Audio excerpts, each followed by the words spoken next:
हाँ जी मेरे दोस्तों, तो सबसे पहले तो जो अपन अभी कंपनी ऑडिट पढ़ने वाले हैं वो थोड़ा सा मैराथन रहेगा, तो मैराथन में थोड़ा सा कंपैरेटिवली फास्ट रहेगा। हालांकि सब कुछ समझ में आएगा, क्वेश्चन भी कवर करेंगे, पर थोड़ा सा फास्ट तो रहेगा ही रहेगा, क्योंकि ये अपन मैराथन करने वाले हैं। पर नहीं सर, हमको तो भयंकर और डिटेल के अंदर ही पढ़ना है, बिल्कुल धीरे धीरे पढ़ना है। हालांकि उसकी कम जरूरत है, फिर भी आपको नहीं, हमको ऐसे ही पढ़ना है। तो उसके लिए एक अलग लेक्चर अपना ऑलरेडी डला हुआ है फ्री फास्ट ट्रैक बैच में, आप जाके वो लेक्चर रेफर कर सकते हो। मेरी प्ले में आपको मिल जाएगा वो लेक्चर पूरा डिटेल के अंदर अच्छे से, बिल्कुल धीरे धीरे कवर। तो यहाँ पे भी अपन सब कुछ करने वाले हैं। दूसरा, जो ये नोट्स मैं यूज ले रहा हूं पूरी की पूरी बुक का, नीचे आपको डिस्क्रिप्शन में लिंक मिल जाएगा। अगर आपको परचेज करने है, नहीं सर हमको तो केवल फ्री वाले नोट्स ही चाहिए, तो मेरे टेलीग्राम चैनल पे आपको मिल जाएंगे। ठीक है, तो चलो अपन शुरू करते हैं फटाफट से, बिना टाइम वेस्ट करे। Chapter 5.1 company audit. अब सबसे पहले अपन आते हैं सेक्शन 139 कंपनी ऑडिट के अंदर। जो ऑडिटर होता है बंदा, तो वो ऑडिटर का अपॉइंटमेंट कैसे होता है? तो देखो भाई, अलग अलग तरह की कंपनी होती है, एक तो गवर्नमेंट कंपनी होती है, नॉन गवर्नमेंट कंपनी हो। तो सबसे पहले यहाँ पे जो अपन बात करेंगे वो अपन बात करेंगे गवर्नमेंट कंपनी के केस में। तो गवर्नमेंट कंपनी का फर्स्ट ऑडिटर कैसे अपॉइंट होता है, और एक और यहाँ पे कि अदर देन गवर्नमेंट, गवर्नमेंट का जितनी भी हो गई प्राइवेट पब्लिक, जो गवर्नमेंट नहीं है उसका फर्स्ट ऑडिटर कैसे अपॉइंट होता है।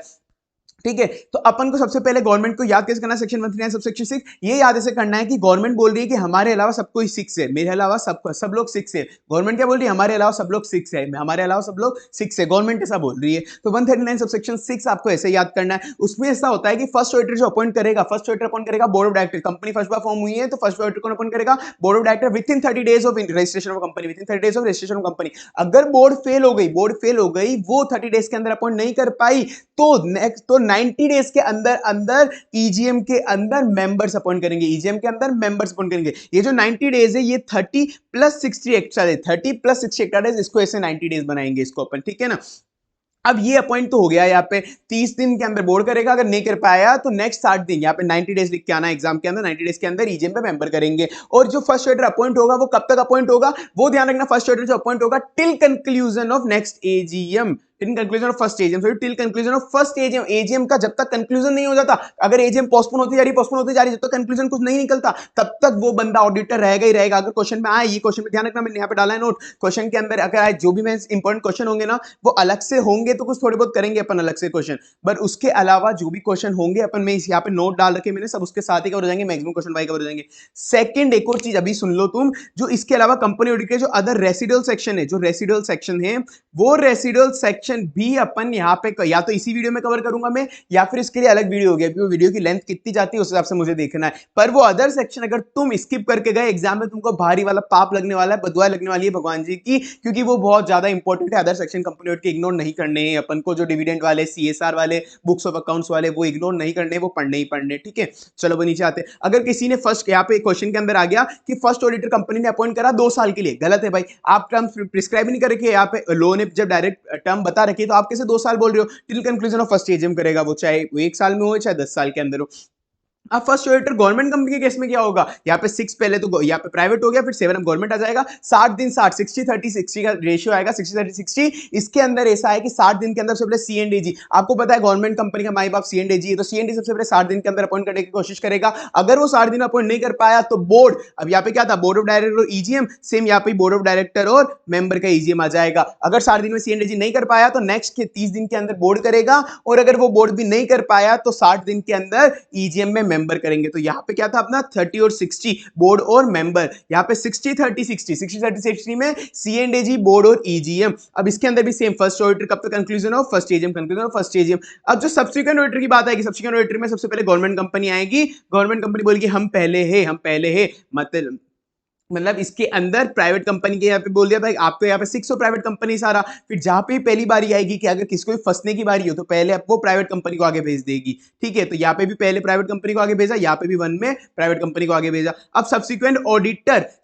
ऑडिटर जो अपॉइंट करेगा वो वापिस सीएनडीजी अपॉइंट करेगा, भाई गवर्नमेंट कंपनी का बाप तो वापिस सीएनडीजी ही है भाई, सबको पता है अपन को। तो with in 180 days from commencement of financial year, with in 180 days from commencement of financial year. और अगर अपन यही बात करें कि subsequent auditor other than government company का, तो अदर देन गवर्नमेंट कंपनी के केस के अंदर शेयर होल्डर अपॉइंट करेंगे। अब आप एक बात ध्यान में रख लेना कि जब भी ऑडिटर अपॉइंट होता है वो शेयर होल्डर ही अपॉइंट करेगा, शेयर होल्डर अपॉइंट करेगा। बस फर्स्ट बार किसने अपॉइंट करा था, बोर्ड ऑफ डायरेक्टर ने, उसके अलावा हर बार शेयर होल्डर ही करेगा। और एक और कैजुअल वैकेंसी का केस भी आएगा, कैजुअल वैकेंसी में भी एक के केस के अंदर बोर्ड ऑफ डायरेक्टर करता है, बाकी इन 2 केसेस के अलावा हर बार शेयर होल्डर करेगा एजीएम के अंदर, हर बार शेयर होल्डर करेगा एजीएम के अंदर, फर्स्ट एजीएम के अंदर शेयर होल्डर ही करेगा। और वो अब बंदा कब तक टिकेगा जो ऑडिटर आएगा, यहाँ पे था till conclusion of first AGM, यहाँ पे आएगा till conclusion of 6th AGM AGM मतलब 5 साल एक तरीके से, पर होंगे नहीं 5 साल जब तक 6th एजीएम का कंक्लूजन नहीं है, जब तक जाए बढ़ भी सकते हैं वो, तो till conclusion of 6th AGM, till conclusion of 6th AGM.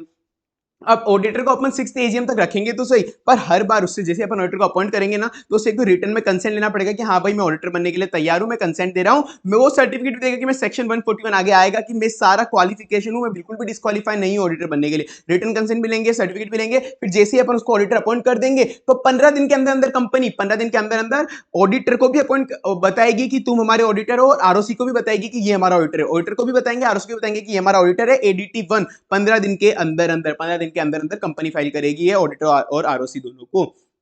अब उसके बाद कैजुअल वैकेंसी, कैजुअल वैकेंसी में 8वां बंदा जाएगा तभी तो 9वां बंदा आएगा, 8वां बंदा जाएगा 8वां बंदा जाएगा तभी तो 9वां बंदा आएगा ना भाई, सीधी बात है। कैजुअल वैकेंसी में ऐसे याद करना है 139 सबसेक्शन 8, 8वां बंदा आएगा तभी तो 9वां बंदा आएगा। तो अब सबसे पहले आएगा अदर देन गवर्नमेंट कंपनी, फिर आएगा government company. Other than government company के अंदर दो केसेस है कि अगर बंदे ने ऑडिटर ने खुद ने रिजाइन करा है, तो ऑडिटर ने रिजाइन करा मतलब कुछ तो जोले ऑडिटर को फोर्स कर के रिजाइन करवाया गया है, तो उस केस के अंदर यहां पे जो बोर्ड ऑफ डायरेक्टर 30 दिन के अंदर अपॉइंट तो करेगा, वो केवल पर रिकमेंडेशन वाला अपॉइंटमेंट होगा, एक बार तो रख लिया टेम्परेरी, पर शेयर होल्डर उसको जनरल मीटिंग के अंदर विथ इन 3 मंथ्स के अंदर अप्रूव करना कंपलसरी है। तो इसके अंदर जो मेन जो अपॉइंट करेगा बंदा वो शेयर होल्डर ही करेगा जनरल मीटिंग के अंदर with in 3 months from the recommendation by the board of director. ठीक है, तो अब यहां पे अपन को शेयर होल्डर करेंगे जनरल मीटिंग के अंदर इसको अप्रूव, क्योंकि रिजाइन कराए तो भारी वाला केस है भाई, हो सकता है कोई लोचा इसलिए उसको रिजाइन करना पड़ा ऑडिटर को, तो वो बोर्ड ऑफ डायरेक्टर पहले 30 दिन के अंदर वैकेंसी खुलेगा भरेगा, उसको 3 महीने के अंदर अंदर उसको तो अप्रूव करना ही करना है शेयर होल्डर को। अगर कभी क्वेश्चन आ जाए कि बोर्ड ऑफ डायरेक्टर ने अपॉइंट कर दिया फिर आगे कुछ नहीं देगा, तो अपन बोलेंगे नहीं भाई गलत है, बोर्ड ऑफ डायरेक्टर ने अपॉइंट तो कर दिया, पर इस केस के अंदर रिजाइन के केस के अंदर शेयर होल्डर को अप्रूव करना पड़ेगा। और अदर देन रिजाइन के अंदर केवल बोर्ड ऑफ डायरेक्टर कर देगा 30 दिन के अंदर अंदर, काफी है, इतना काफी है। और गवर्नमेंट कंपनी के अंदर तो भाई उनको कोई फर्क नहीं पड़ता है, रिजाइन करे या अदर देन रिजाइन का केस, अदर देन रिजाइन में लाइक डेथ मान लो तुम, या और भी कोई भी केस हो गया, ठीक है, चाहे डेथ मान लो या फिर डिस्क्वालिफिकेशन मांग लो, ऐसा कुछ भी। पर यहाँ पे गवर्नमेंट कंपनी में दोनों केसेस कुछ भी हो जाए, रिजाइन कराओ या अदर केसेस हो, 30 डेज के अंदर सीएनडीजी करेगा ही करेगा। सीएनडीजी माई बाप है, हर बार सीएनडीजी को पहली चांस मिलेगी गवर्नमेंट कंपनी में, और अगर सीएनडीजी फेल हो गया तो बोर्ड करेगा नेक्स्ट 30 डेज में, बोर्ड करेगा नेक्स्ट 30 डेज में। ठीक है, सारे केसेस के अंदर जो कैजुअल वैकेंसी के जितने भी केसेस है, कैजुअल वैकेंसी के सारे केसेस के अंदर जो भी अपन ने अपॉइंट करा एक बार ऑडिटर, वो till conclusion of next AGM, till conclusion of next AGM तक रुकेगा। अगर क्वेश्चन बोल दे कि उसको 2 साल के लिए अपॉइंट कराया, क्वेश्चन बोल दे कि ये तो 5 साल के लिए रहेगा क्योंकि जनरल पीरियड 5 साल का होता है जनरल पीरियड, तो मना कर देंगे नहीं भाई ये till conclusion of next AGM ही रहेगा, तुम 1 साल 2 साल या 5 साल के लिए इसको अपॉइंट नहीं कर सकते, ये क्वेश्चन है ध्यान में रखना तुम। अब उसके बाद ऑडिटर अपॉइंट कैसे होगा, अगर कंपनी में ऑडिट कमेटी है और कंपनी में ऑडिट कमेटी नहीं है, तो कंपनी के अंदर अगर ऑडिट कमेटी है तो सबसे पहले ऑडिट कमेटी को हक देंगे कि ऑडिट कमेटी बोलेगी बोर्ड ऑफ डायरेक्टर को, ऑडिट कमेटी की चुनेगी, अच्छे से अच्छा बंदा ढूंढेंगे, ये एक्सपीरियंस वाला बंदा है, ये अच्छा बंदा लग रहा है क्वालिफिकेशन वाला, इसको ऑडिटर बनाएंगे, वो बोर्ड ऑफ डायरेक्टर को बोलेगी, वो बोर्ड ऑफ डायरेक्टर को बोलेगी ऑडिट कमेटी की हाँ इसको ऑडिटर बनाओ। अगर वो मान गया, बोर्ड ऑफ डायरेक्टर बोला हाँ यार अच्छा बंदा ही है, तो वो बोर्ड ऑफ डायरेक्टर फिर मेंबर को बोल देगा भाई हाँ भाई ये अच्छा बंदा है इसी को बनाओ, मेंबर को बोल देगा वो एजीएम में इसी को बनाओ, ठीक है, तो वो ऑडिटर बन जाएगा अगर मेंबर एक्सेप्ट कर लेते हैं तो। पर अगर बोर्ड ऑफ डायरेक्टर मना कर दे कि नहीं, जो ऑडिट कमेटी जो रिकमेंडेशन दिया बोर्ड ऑफ डायरेक्टर मना कर दे कि नहीं भाई फालतू बात कर रहे हो तुम, ये तो बहुत खराब बंदा है, तुम वापस कोई दूसरा कंसीडरेशन लो, इस बंदे को तो ऑडिटर नहीं बनाएंगे, तो अगर कमेटी भी मान गई हाँ यार सही बात है तो खराब बंदा ही था, तो कमेटी वापस शुरू से लेकर एंड तक का प्रोसेस करेगी, वापस यहाँ से शुरू करेगी अभी एंड तक करेगी। पर कमेटी भी नहीं मानी, नहीं कमेटी बोली नहीं ये तो अच्छा बंदा है, पर बोर्ड भी बोला नहीं खराब बंदा है, तो दोनों अड़ गए, तो उसमें बोर्ड जीत जाएगा, उसमें क्या जीतेगा, बोर्ड जीत जाएगा। बोर्ड ऑफ डायरेक्टर फिर वो अपनी खुद की रिकमेंडेशन बनाएगा और अपनी खुद की रिकमेंडेशन आगे एजीएम में पास ऑन कर देगा, पर वो रिकॉर्ड करेगा जो ये उसने करा ना, क्योंकि उसने हरकत करी, उससे लड़ाई करी है, तो वो रिकॉर्ड करेगा रीजन फॉर डिसएग्रीमेंट, क्यों मैं क्यों डिसएग्री ऑडिट कमेटी से, मैंने वो वाला बंदा क्यों एजीएम के अंदर रिकमेंड नहीं करा, वो उसको रिकॉर्ड करेगा रीजन को। ठीक है, अब नीचे चलो, और जहां पर ऑडिट कमेटी नहीं होती वहां बस ऑडिट कमेटी का रूल हटा दो, केवल board of director he AGM के अंदर रिकमेंड करेगा, बस ये हो गया। ये वाला वही थ्योरी के अंदर लिख रखा है जो ऊपर चार्ट है। सर्टिफिकेट एक ऑब्टेन करना पड़ेगा ऑडिटर से, उसमें ऑडिटर बोलेगा कि मैं एलिजिबल हूं ऑडिटर बनने के लिए कंपनीज एक्ट के अकॉर्डिंग भी और चार्टर्ड अकाउंटेंट एक्ट के अकॉर्डिंग भी, मैं दोनों एक्ट के अंदर एलिजिबल हूं, दोनों एक्ट के अकॉर्डिंग। मेरा टर्म जो एक्ट बोलता है उससे ज्यादा टर्म के लिए मैं अपॉइंट नहीं हो रहा हूं। लिमिट मेरे पास मैक्सिमम 20 ऑडिट या फिर 30 ऑडिट जो कंपनी चार्टर्ड अकाउंटेंट बोलता है, मेरी उतनी ही लिमिट के अंदर मैं ऑडिट ले रहा हूं। प्रोसीडिंग जो मैंने बताई है उतनी ही मेरे पे हो रही है, इससे ज्यादा कोई दूसरी प्रोसीडिंग मेरे पे नहीं हो रही है। Rotation of auditor 2, rotation of auditor 2 कैसे याद रखना, एक बार वापस गया, पहले गया फिर वापस आ गया, ये रोटेट हो गया 1 दो, रोटेट हो गया, 1 2, ठीक है, ऐसे याद रखना 139 सबसेक्शन 2। तो रोटेशन ऑफ ऑडिटर के अंदर होता है कि एक बंदा बार बार ज्यादा टाइम तक लगातार ऑडिट नहीं कर सकता, उसको आपको कुछ टाइम बाद उसको निकालना पड़ेगा वहां से, क्योंकि हो सकता है कि 15-20 सालों तक उसी कंपनी चिपका रहा है, तो दोनों के अच्छे रिलेशन हो जाएंगे, दोनों मिल मुला के जोलमाल कर लेंगे, ठीक है, तो घर परिवार भाई बसा के बैठ जाएगा। तो अब उसके अंदर क्या करना है कि रोटेशन करना है, बड़ी बड़ी कंपनियों में रोटेशन लगेगा कि आप ऑडिटर, आप इतने पीरियड तक ही ऑडिट कर सकते हो, उसके बाद आपको 5 साल का कूलिंग पीरियड देंगे, उसके बाद आपको 5 साल तक घर पे बैठ के रेस्ट करना है। अब इस कंपनी की ऑडिट तो नहीं कर सकते 5 साल तक, 5 साल का कूलिंग पीरियड होता है जनरली।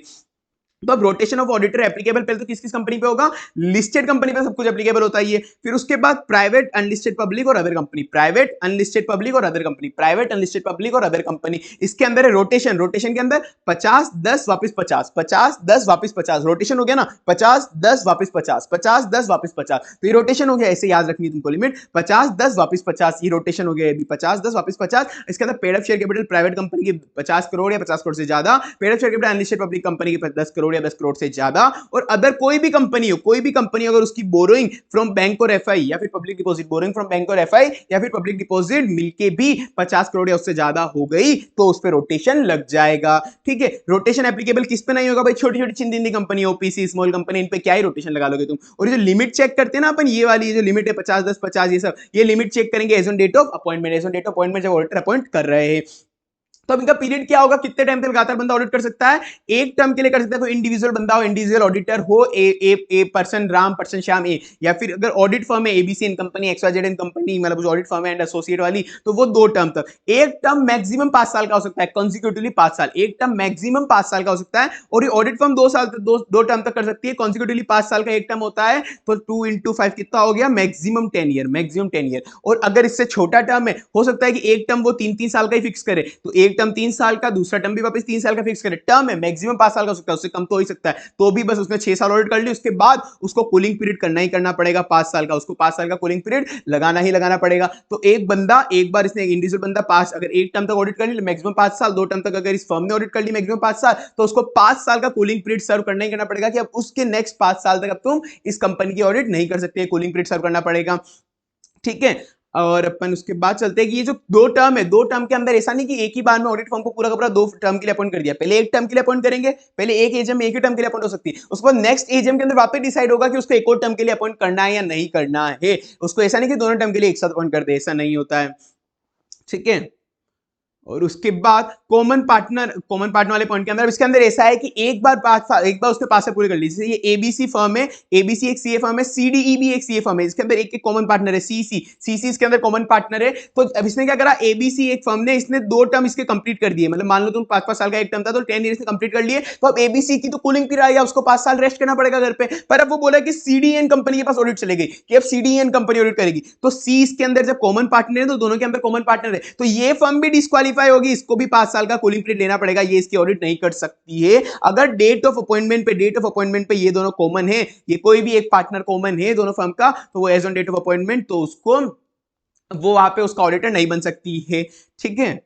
पर हालांकि कूलिंग पीरियड का मतलब ये नहीं है कि उसको फर्म कंपनी जो उसको रिमूव या रिजाइन नहीं करवा सकती ऑडिटर को, वो करवा सकती है, रिजाइन खुद भी कर सकता है ऑडिटर, और कंपनी भी उसको रिमूव कर सकती है पहले ही। अब ऐसा भी हो सकता है 139 सबसेक्शन 3 के अंदर की जो लिस्टेड कंपनी वगैरह या पार्टनर और उसकी टीम है, जो कंपनी ऑडिट कर रही है, जो फर्म ऑडिट कर रही है, उसके पार्टनर और टीम, वो भी इंटरनली रोटेट करेगी, इस बार इस पार्टनर ऑडिट करेगा, अगली बार ये पार्टनर ऑडिट करेगा, ये भी हो सकता है। एसक्यूसी 1 जैसे बोलता है लिस्टेड कंपनी में हर 7 साल के अंदर पार्टनर चेंज होना चाहिए। ट्रांजिशनल प्रोविजन में अभी बिल्कुल नहीं बढ़ाऊंगा, मैराथन चल रहा है, मुझे एक कोडी का इंपॉर्टेंट नहीं लगता है, ये कोई ट्रांजिशन हो गया इसका कब से। अब उसके बाद सेम नेटवर्क फर्म है, सेम नेटवर्क फर्म में एक ही, बहुत सारी फर्म्स एक ही नेटवर्क की है, तो कूलिंग पीरियड अगर इस पे लगेगा तो उस पे भी लगेगा, ये नहीं कि एक नेटवर्क फर्म की एक निकल के दूसरी वाली नेटवर्क फर्म की दूसरी नेट फर्म पे चले गई, वो ऐसा नहीं होगा भाई, ठीक है।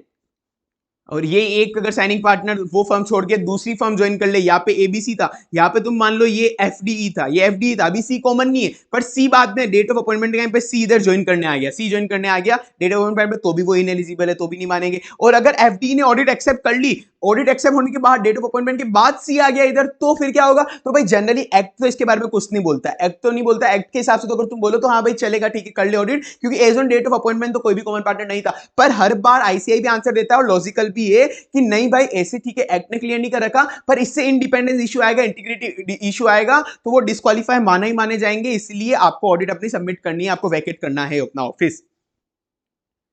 जॉइंट ऑडिटर को ऐसे रोटेट होना है कि दोनों जॉइंट ऑडिटर एक साथ रोटेशन में नहीं चले जाए भाई, एक निकल रहा है रोटेशन में तो दूसरा कम से कम 1 साल टिका हुआ है। रिटायरिंग ऑडिटर वापस रीअपॉइंट हो पाएगा अगर वो डिस्क्वालीफाई नहीं हो, अनविलिंग नहीं हो और उसको रख भी रहे हो। मैं क्वालीफाई भी हूं, मैं होना भी चाहता हूं, मेरे को उन्होंने निकाला भी नहीं है। मैं क्वालीफाई भी हूं, मैं होना भी चाहता हूं, मेरे को उन्होंने निकाला भी नहीं है। मैं डिस्क्वालीफाई भी नहीं हूं तो मुझे वापस अपॉइंट करो, प्लस मैं विलिंग भी हूं होने के तो मुझे वापस अपॉइंट करेंगे करेंगे, प्लस स्पेशल रिजोल्यूशन कंपनी ने पास नहीं कराया कि किसी दूसरे बंदे को अपॉइंट करेंगे। ऑडिट कमेटी का रिकमेंडेशन हर बार ऑडिटर को अगर रखना है तो ऑडिट कमेटी का रिकमेंडेशन लेना ही लेना पड़ेगा। ऑडिट कमेटी किस किस कंपनी को रखनी पड़ती है, 10-50-100 की लिमिट हो रही है तो 10-50-100 की लिमिट हो रही है तो उसको रखनी पड़ेगी। 10-50-100 की लिमिट हो रही है तो टीओपी उल्टा चलेगा या टॉप जो अपन है ना ये उल्टा चलेगा। टीओपी, टी से टर्नओवर, पब्लिक कंपनी 100 से 100 या 100 से ज्यादा, पब्लिक कंपनी का जो भी बोरोइंग, आउटस्टैंडिंग डिबेंचर, डिपॉजिट वगैरह है वो ग्रेटर देन 50 करोड़ है। ग्रेटर देन, यहाँ पे ग्रेटर देन है, बाकी सब जगह ग्रेटर देन इक्वल टू है। तो इसमें क्या लग रहा है अपना 10-50-100 और उल्टा स्टार्ट कर लो ना टॉप, टीओपी 10-50-100 ले लो फिर उल्टा स्टार्ट कर लो टीओपी। और पब्लिक कंपनी की paid off share capital greater than equal to 10 crore हो। As on date of last audited financial statement की बात चल रही है अपनी। उसके बाद अगर कोई भी ऑडिटर अपॉइंट नहीं हुआ, बहुत इंपॉर्टेंट है, अगर एजीएम पे कोई भी ऑडिटर अपॉइंट नहीं हुआ, एजीएम हुई, एजीएम में कोई भी ऑडिटर अपॉइंट नहीं हुआ तो एग्जिस्टिंग ऑडिटर ही कंटिन्यू करेगा, एग्जिस्टिंग ऑडिटर ही कंटिन्यू करेगा। अब चाहे उसका टर्म खत्म होने ही वाला हो पर कंक्लूजन तो हुई नहीं अभी तक एजीएम की, अभी तक उसका एजीएम की कंक्लूजन तो हुआ ही नहीं है, तो वो ही कंक्लूड करे, मतलब वो ही बंदा अभी तक कंटिन्यू करेगा अगर कोई भी नया बंदा अपॉइंट नहीं हुआ है तो।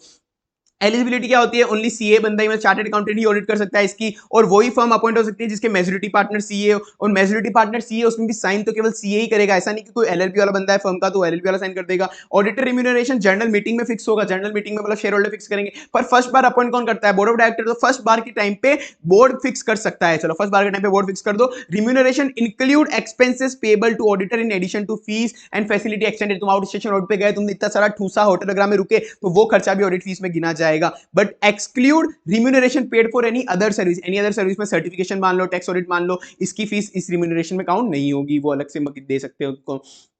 पर ये वाला देखते हैं पहले अपन। Auditor to attend general meeting, auditor को जनरल मीटिंग अटेंड करना कंपलसरी है, या तो वो खुद अपॉइंट करे या अपने ऑथराइज्ड रिप्रेजेंटेटिव को भेजे, कंपलसरी है। और जितने भी नोटिस है, जितने भी, ये उसकी राइट भी है रिस्पांसिबिलिटी है, दोनों डालना, उसकी राइट भी और रिस्पांसिबिलिटी की जनरल मीटिंग में जाए, और कंपनी की रिस्पांसिबिलिटी है कि जितने भी नोटिस अगर जनरल मीटिंग के रिलेटेड है, जनरल मीटिंग के रिलेटेड जो भी एक भी कोई भी नोटिस छूटना नहीं चाहिए जो ऑडिटर को नहीं जाए, ऑडिटर को सारे जनरल मीटिंग के नोटिस के जाने ही चाहिए। और ऑडिटर के पास राइट टू हर्ड होता है उस मीटिंग के अंदर, उस मीटिंग के अंदर जाके वो राइट टू हर्ड है उसके पास, एक तो सुन भी सकता है और वो बोल सकता है जब कोई ऑडिट के रिलेटेड या फाइनेंशियल स्टेटमेंट के रिलेटेड कुछ भी चीज आए तो बिजनेस विच कंसर्न हिम, जो बिजनेस में उसका रोल है, मतलब कौन कौन से ऑडिट और फाइनेंशियल स्टेटमेंट में, तब वो बोल भी सकता है उस मीटिंग में। बाकी वरना आप यहाँ पे चुपचाप जाके सुनता रहना, बीच में चेचे मत करना। अदर सर्विसेज सेक्शन 144 इंपॉर्टेंट है, यहाँ पे एग्जाम डायरेक्ट क्वेश्चन आ सकता है। अदर सर्विसेज जो ऑडिटर दे सकता है और जो नहीं दे सकता, दे कौन कौन से सकता है, जो board of director audit committee approve कर दे, जैसे टैक्स ऑडिट सर्टिफिकेशन या देना अलाउ है, स्टैट्यूटरी सर्विस दे सकता है। पर कौन कौन से सर्विसेज नहीं दे सकता, वो नहीं दे सकता है, ना तो फर्म को उस कंपनी को डायरेक्टली दे सकता है ऑडिटर, दूसरी सर्विसेज ऑडिट के अलावा, स्टैट्यूटरी ऑडिट के अलावा, ये कौन कौन सर्विस नहीं दे सकता है, वो कौन कौन नहीं दे सकता, ये है IIM RDA, कैसे याद रखना, IIM RDA किस किस को नहीं दे सकता, और डायरेक्टली इनडायरेक्टली कंपनी को भी नहीं दे सकता, उस कंपनी को जिसकी ऑडिट कर रहा है उसकी होल्डिंग को, उसकी सब्सिडरी को भी नहीं दे सकता ये सर्विस। IIM RDA, ए से अकाउंटिंग एंड बुक कीपिंग नहीं दे सकता, ए से एक्चुअरियल भी नहीं दे सकता, आई से इंटरनल ऑडिट भी नहीं दे सकता, आई से इन्वेस्टमेंट एडवाइजरी भी नहीं दे सकता, आई से इन्वेस्टमेंट बैंकिंग सर्विस भी उसको नहीं दे सकता, एम से मैनेजमेंट सर्विस भी उसको नहीं दे सकता, आर से रेंडर आउटसोर्स फाइनेंशियल सर्विस भी उसको नहीं दे सकता, डिजाइन, डी से design and implementation of financial information system भी उसके लिए नहीं बना सकता, एनी अदर प्रिस्क्राइब, कोई भी दूसरी प्रिस्क्राइब वो नहीं दे सकता। तो IIM RDA। Remuneration and resignation, अब सेक्शन 140 बोलता है, 139 में अपने अपॉइंट वगैरह कर लिया, 140 बोलता है removal of resignation of auditor, removal resignation of auditor. अपन ने वहां पे एडीटी 1 देखा था कि जब भी ऑडिटर अपॉइंट होता है तो कंपनी को फाइल करना पड़ता है एडीटी 1, 15 दिन के अंदर आरओसी और ऑडिटर को देना पड़ता है, ठीक है ना। अब यहाँ पे एडीटी 3 जब रिजाइन कर रहा है, ऑडिटर रिजाइन कर रहा है, तो विद इन 30 डेज जब ऑडिटर रिजाइन कर देगा तो उसको विद इन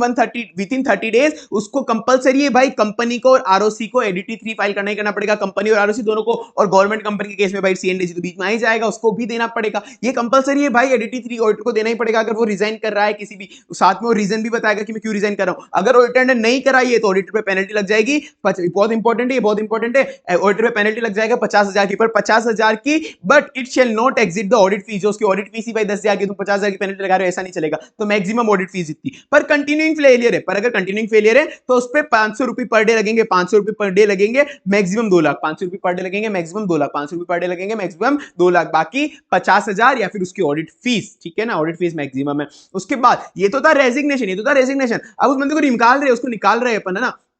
तो निकाल कौन रहे, before expiry of term, term expire नहीं हो रहा उसके पहले अपन उसको निकाल रहे हैं भाई, उसको तो बीच में निकालने की बात चल रही है, वो ऑडिट कर रहा है तो उसको अपन बोले कि बाहर निकल जा, ऐसे तो नहीं चलेगा। तो इस केस के अंदर बहुत भारी वाला केस है, ऑडिटर को अपन बीच में कैसे निकाल सकते, तो उस केस के अंदर सेंट्रल गवर्नमेंट से अप्रूवल लेनी पड़ेगी, एसआर पास करना पड़ेगा, बहुत बड़ा काम कर रहे हैं अपन, ऑडिटर को नहीं निकाल सकते बीच में, तो अपन को यहाँ पे एसआर भी पास करना पड़ेगा, सेंट्रल गवर्नमेंट को भी, सेंट्रल गवर्नमेंट की परमिशन लेनी पड़ेगी, और उसको अपॉर्चुनिटी टू हर्ट भी देनी पड़ेगी कि हम तेरे को क्यों निकाल रहे हैं, और वो भी तो अपना रिप्लाई देगा कि नहीं भाई मेरे को इसलिए मत निकालो, अपॉर्चुनिटी टू हर्ट, ठीक है ना।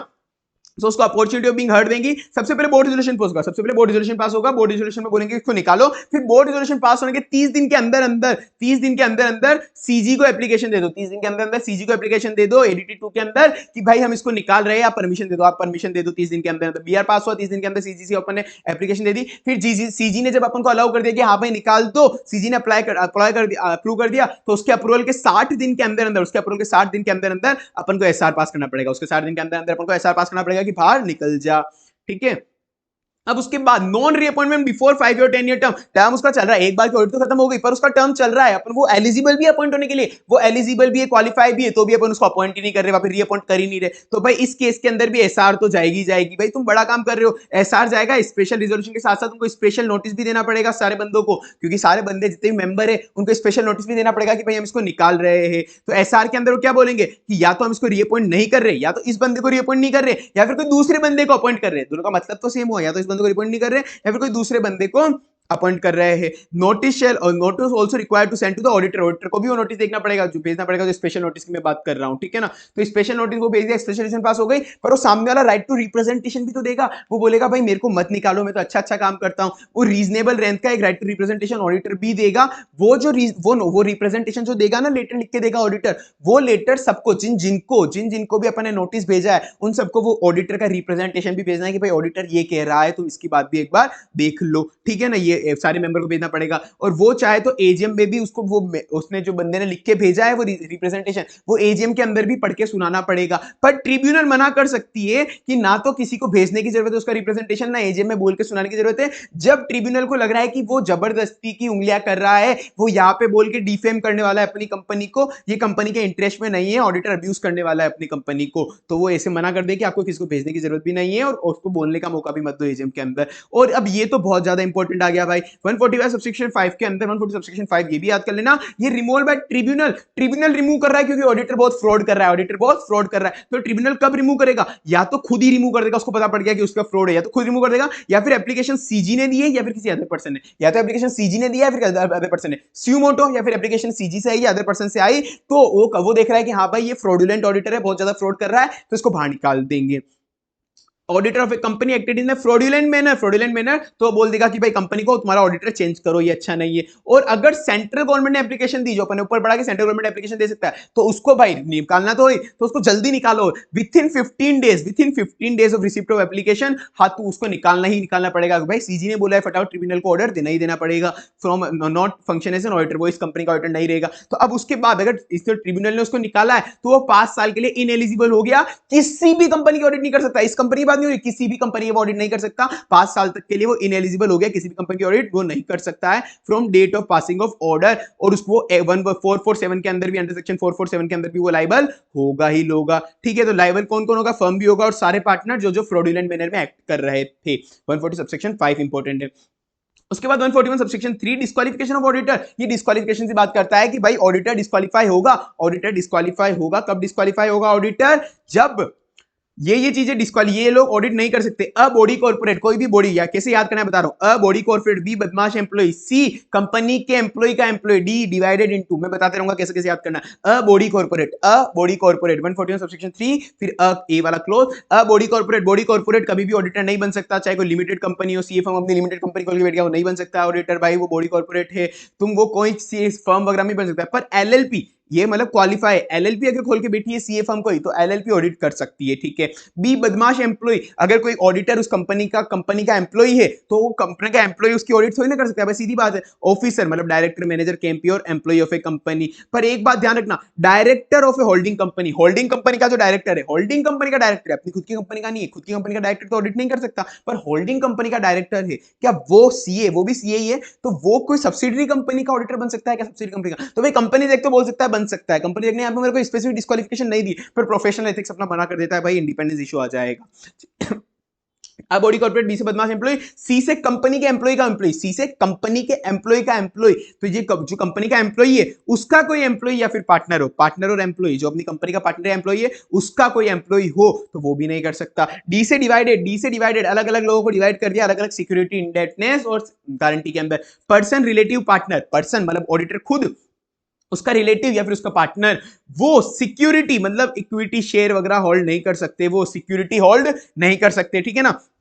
वो यहाँ पे सिक्योरिटी होल्ड नहीं कर सकते, बिल्कुल 1 रुपए की भी कंपनी की सिक्योरिटी नहीं खरीद सकते, वो बिल्कुल नहीं खरीद सकते। और वो इंडेप्टनेस मतलब पर्सन, रिलेटिव, पार्टनर, और वो लोन भी नहीं ले सकते कंपनी को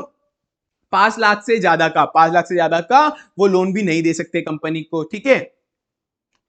उसके बाद वो गारंटी भी नहीं होगा भाई, उसकी गारंटी का अमाउंट भी 1 लाख से ज्यादा का नहीं हो सकता है, ठीक है। तो वो कंपनी की सिक्योरिटी भी नहीं खरीद सकते, कंपनी से लोन भी नहीं ले सकते, कंपनी की सिक्योरिटी भी नहीं खरीद सकते, कंपनी से लोन भी नहीं ले सकते 5 लाख से ज्यादा का, गारंटी भी 1 लाख से ज्यादा की नहीं दे सकते, ठीक है ना। तो उसके बाद अपने को ये जो चीज फॉलो करनी है, किस किस के अंदर फॉलो करनी है, कंपनी की भी नहीं, सब्सिडरी की भी नहीं, उसकी होल्डिंग की भी नहीं, एसोसिएट्स और उसकी सब्सिडरी ऑफ सेम होल्डिंग की भी नहीं। Company, subsidiary, holding, associate, subsidiary of same holding, इसके लिए किसी के लिए भी ये काम नहीं कर सकते। अब ये इसके जो मेन चीज है, ये इसका इंपॉर्टेंट आएंगे एक्सेप्शन और नोट, ये अपन को ध्यान से पढ़ना है कि रिलेटिव ऐसे ऐसे तो बना करा है कि आप एक भी सिक्योरिटी 1 रुपए की भी नहीं ले सकता, पर रिलेटिव एलिजिबल है, रिलेटिव ले सकता है up to 1 lakh face value उसी कंपनी की, रिलेटिव उस कंपनी की जिसका ऑडिटर है, उसका मतलब बंदा, वो उसकी face value up to 1 lakh तक की वो उसकी सिक्योरिटी ले सकता है। यहाँ पे जो फेस वैल्यू की बात हो रही है, मार्केट वैल्यू की बात नहीं हो रही है, ध्यान रखना, फेस वैल्यू की बात हो रही है, मार्केट वैल्यू की बात नहीं हो रही है।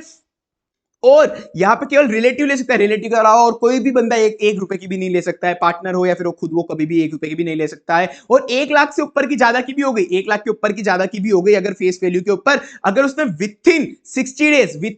डेज ही अगर उसने सेल कर दी, विथिन 60 डेज ही अगर उसने सेल कर दी, तो भी वो बंदा एलिजिबल ही माना जाएगा विथिन 60 डेज। पर ये जो बात हो रही है केवल रिलेटिव की हो रही है और उसी सेम कंपनी की हो रही है, अगर रिलेटिव के अलावा और किसी बंदे ने लिया तो डिस्क्वालीफाई, और उस कंपनी के अलावा दूसरी कंपनी मतलब यहाँ पे बहुत सारी चीजें, सब्सिडरी, होल्डिंग, एसोसिएट, अगर इसकी तो 1 रुपए की भी ले ली ना तो भी डिस्क्वालीफाई, इसकी तो 1 रुपए की भी ले ली तो भी डिस्क्वालीफाई। तो रिलेटिव भी केवल उसी कंपनी की ले सकता है। Grace period of 60 days not only for relative, पहले तो ये जो रिलेटिव 60 डेज है केवल ग्रेस पीरियड रिलेटिव के लिए दे रखा है, और किसी ने होल्डिंग ली 1 दिन के लिए भी तो खत्म। और 60 डेज और जो लिमिट की बात चल रही है 1 लाख ओनली फॉर कंपनीज की सिक्योरिटी के लिए, subsidiary, holding, other good companies के लिए नहीं है।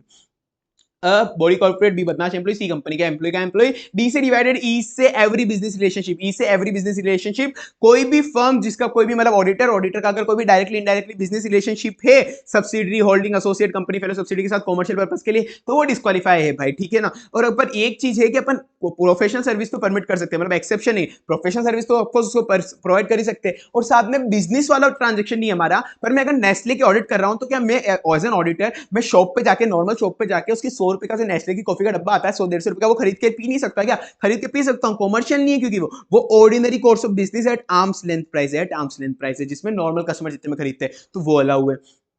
एफ से family member, a person whose relative is, जिसका रिलेटिव, जिसका मतलब मैं ऐसे ऑडिटर हूं तो मेरा रिलेटिव या तो डायरेक्टर या केएमपी है उस कंपनी में, तो फिर मैं डिस्क्वालीफाई हूं, मैं नहीं बन सकता हूं, ठीक है ना। तो यहाँ पे जो हमने सेकंड वाले के अंदर बात करी थी अपने, बी से बदमाश एम्प्लॉय, वहां पे खुद की कंपनी, मैं खुद वहां पे डायरेक्टर और केएमपी नहीं हो सकता, और एफ से बात करें तो एफ से फैमिली मेंबर, वहां पे डायरेक्टर और केएमपी नहीं हो सकता। जी से गेट 20 ऑडिट, जी से गेट 20 ऑडिट, या तो मैं एम्प्लॉयमेंट में हूं किसी भी जगह पे, या फिर मेरे को 20 ऑडिट है मेरे पास, at the date of appointment की बात चल रही है, अगर मेरे पास 20 ऑडिट ऑलरेडी 20 कंपनी की ऑडिट है तो मैं और कंपनी की ऑडिट नहीं ले सकता हूं, पर 20 कंपनी के अलावा भी मैं इन कंपनी की ऑडिट तो ले सकता हूं, मतलब वो 20 कंपनी की लिमिट में नहीं आ रहा। छोटी छोटी कंपनियां, OPC, small company, dormant company, private company, OPC, small, dormant, private, पर प्राइवेट में ओनली वही कंपनी छोटी मानी जाएगी जिसकी शेयर कैपिटल 100 करोड़ से कम हो, जिसकी शेयर कैपिटल 100 करोड़ से कम हो, प्लस किसी उन्होंने डिफॉल्ट नहीं करा हो एफएस या फिर एनुअल रिटर्न फाइल करने के अंदर अंदर, ठीक है। एच से हरामी ऑडिटर, एच से हरामी ऑडिटर, उसको कॉन्विक्ट कर लिया कोर्ट ने किसी फ्रॉड के मामले में और 10 साल अभी तक इलेप्स नहीं हुए, 10 साल अभी तक इलेप्स नहीं हुए हैं। आई से एनी अदर सर्विसेज, आई से एनी अदर सर्विसेज जो सेक्शन 144 मना करता है कि आप रेंडर नहीं कर सकते होल्डिंग या फिर उसकी सब्सिडरी को। 144 अपने पढ़ा था, IIMRDA वही वाला आई है यहाँ पे, ठीक है ना। ये जो अपने ऊपर पड़ी डिस्क्वालिफिकेशन वो ड्यूरिंग द ईयर चेक होती है भाई, सारी की सारी disqualification during the year check होती है। एक्सेप्ट 143 सबसेक्शन जी, जी से क्या था गेट 20 ऑडिट, गेट 20 ऑडिट, जो 20 audit at the date of appointment check करी जाती है, at the date of appointment मेरे पास 20 ऑडिट है क्या, वो वाली चेक करेंगे अपन, ठीक है। डिस्क्वालिफिकेशन अगर पोस्ट अपॉइंटमेंट लग जाए, अपॉइंटमेंट के बाद डिस्क्वालिफिकेशन हो गया तो मेरे को वैकेट करना पड़ेगा मेरा ऑफिस, कैजुअल वैकेंसी कहलाएगी वो।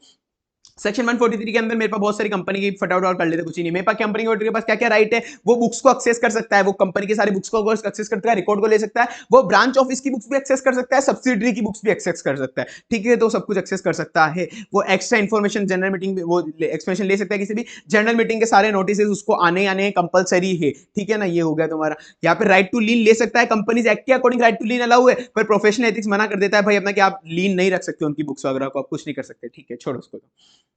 Duties of auditor, section 143 subsection 1 के अंदर ड्यूटी क्या होती है, ऑडिटर की बात चल रही है, 143 ड्यूटीज का आ गया। सेक्शन 143 सबसेक्शन 1 के अंदर ड्यूटीज है, सबसे पहले प्रोप्राइटरी मैटर के अंदर उसको इंक्वायरी करनी पड़ेगी, उसको इंक्वायरी करनी पड़ेगी इन चीजों की और रिपोर्ट करना पड़ेगा। पर वो इन मैटर की इंक्वायरी करके रिपोर्ट तभी करेगा, रिपोर्ट तभी करेगा जब कोई भी उसको एडवर्स रिमार्क मिला हो कि कंपनी ने कुछ कंप्लायंस नहीं करी, कंपनी कुछ कंप्लायंस नहीं करी। अगर सब कुछ अच्छा है तो रिपोर्ट मत करना, सब कुछ अच्छा है तो रिपोर्ट मत करना। Not required to report below matter special comment जब तक नहीं है उसके ऊपर। तो इसको कैसे याद कराया था मैंने, अच्छा तुम पहली बार लेक्चर देख रहे हो तो ठीक है। चलो, ए से एडवांस, बी से बुक, सी से कॉस्ट, डी से डिपॉजिट, ई से एक्सपेंस, एफ से फोरकेश, ए से लोन, ए से एडवांस, जो लोन एंड एडवांस दिए प्रॉपर्ली सिक्योर है कंपनी ने, उसका टर्म्स प्रीजुडिशियल नहीं है। बी से बुक्स एंट्री, बुक्स एंट्री जो है वो prejudicial to the interest of company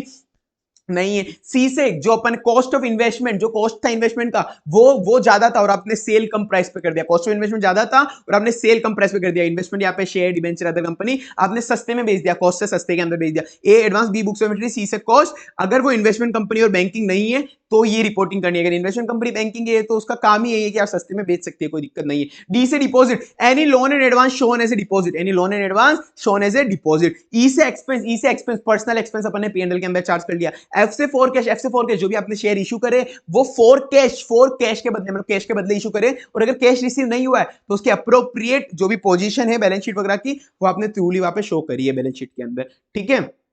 ये हो गया अपना ABCDEF से अपन ने याद करा है इसको। उसके बाद उसको रिपोर्ट करना है मेंबर को, वो जो ऑडिट रिपोर्ट देते हैं, ठीक है उसको। तो अब 143 सबसेक्शन 3 के अंदर जो रिपोर्टिंग है, 143 सबसेक्शन 1 के अंदर अपन प्रोप्राइटरी मैटर पढ़ा, यहाँ पे 143 सबसेक्शन 3 के अंदर रिपोर्टिंग पढ़ेंगे। यहाँ पे रिपोर्टिंग हर बार करनी है, वहां पे एडवर्स रिमार्क हो तो ही करना था, यहाँ पे तो हर केस में करनी है, even if no adverse remark के अंदर। इसको कैसे याद करेंगे अपन, साथ से चलते रहना भाई, यहाँ पे रिपीट नहीं करेंगे, मैराथन चल रहा है, साथ साथ पढ़ते रहना। One gun, one gun, gun one one gun synonym बनेगा, वन गन, गन दिखा के मैंने सारी इंफॉर्मेशन ली, वन गन दिखा के मैंने सारी इंफॉर्मेशन ले ली उससे, तो मैं ऑडिटर बोलूंगा कि मैंने ऑब्टेन कर ली सारी इंफॉर्मेशन जो जो मुझे ऑडिट के पर्पज से चाहिए थी। वन गन, गन दिखा के ऑडिटर इंफॉर्मेशन ली। ये हालांकि मैं पहले बता दूं, ये जो ट्रिक है नीरज अरोड़ा सर की ट्रिक है, बहुत अच्छे इंसान है नीरज अरोड़ा सर की ट्रिक है ये वाली जो है वन गन टू शू, ठीक है। तो one gun obtain all information from the employ, सारी इंफॉर्मेशन ले ली मैंने गन दिखा के। To sue, books of account पे शू नहीं लगाते, टू शू बी वाला जो क्लॉज है ना इसमें, to sue books of account पे शू नहीं लगाते, मतलब बुक्स पे शू नहीं लगाते। तो बुक्स ऑफ अकाउंट जो जो मेंटेन करने की जरूरत थी वो सारे बुक्स ऑफ अकाउंट मेंटेन कर लिए, और जो जो मैंने ब्रांच विजिट नहीं करी उसकी बुक्स ऑफ अकाउंट भी मेरे पास आ गए, मैंने वो भी एक बार चेक कर लिए है। थ्री ट्री, ट्री की क्या होती है, ब्रांचेस, ट्री की क्या होती है, ब्रांचेस, ट्री की क्या होती है, ब्रांचेस। तो जो ब्रांच की रिपोर्ट आई थी मेरे पास उसको मैंने किस मैनर में डील करा वो मैं यहाँ पे बताऊंगा। फोर डोर, मैं बार बार रिपीट नहीं करूंगा भाई, अपने पास टाइम कम है मैराथन के अंदर। फोर डोर, तो फोर डोर, जैसे मैंने डोर खोली तो ऊपर से बैलेंस शीट P&L गिर गए, ऊपर से बैलेंस शीट P&L गिर गए, तो मैंने देखा कि अरे वाह ये बैलेंस शीट P&L तो बुक्स ऑफ अकाउंट से एग्री हो रहे, वाह ये बैलेंस शीट P&L तो बुक्स ऑफ अकाउंट से एग्री हो रहे, company balance sheet P&L account deal in agreement with the books of account. Five knife दिखा के बोला भाई अकाउंटिंग स्टैंडर्ड फॉलो कर, फाइव दिखा के बोला अकाउंटिंग स्टैंडर्ड फॉलो कर। वन दिखा के गन, वन से तो गन था, गन दिखा के बोला सारी इंफॉर्मेशन मुझे दे। फाइव नाइफ दिखा के बोला, नाइफ लगा के उसके गले पे बोला कि मैंने ए सारे फॉलो कर। सिक्स विक्स खा के गले की खिचखिच हटाई और कमेंट मारा, गले की खिचखिच हटा के कमेंट मारा। Comment on the financial transaction, मेरे क्या क्या कमेंट करूंगा मैं फाइनेंशियल ट्रांजैक्शन के, कोई भी एडवर्स इफेक्ट कर रही है क्या फाइनेंशियल ट्रांजैक्शन जो भी एडवर्स इफेक्ट कर रहे हैं कंपनी को। सिक्स में विक्स था। सेवन हेवन, डायरेक्टर डिस्क्वालीफाई होके हेवन चले गया, डायरेक्टर डिस्क्वालीफाई होके हेवन चले गया। सेवन हेवन, डायरेक्टर डिस्क्वालीफाई होके हेवन चले गया, ठीक है। At date qualification,